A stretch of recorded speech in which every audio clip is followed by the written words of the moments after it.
changing predictive technology. Welcome to GTI Predictive Technology, part of Setco and GTI Spindle. We're here at GTI Spindle to demonstrate our new OT drawbar retention gauge.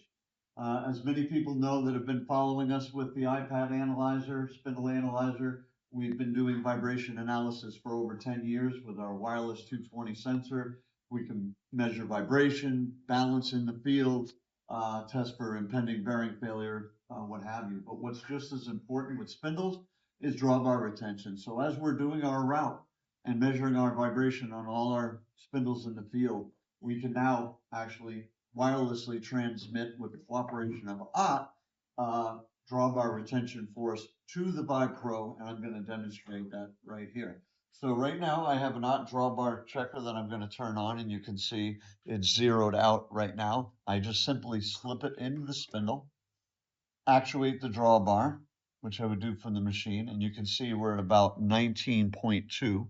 And while I'm doing this in my route, as I'm doing my vibration route, I would just simply go to my plant area, my spindle test, and hit drawbar force. And that brings me up to the device.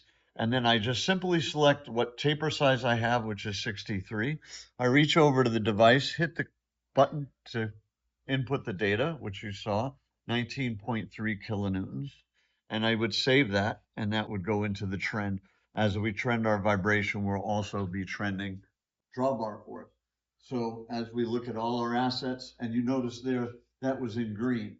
If the drawbar force was not within ISO specifications, it would also be in the red. If it exceeded too much, it would be in the yellow.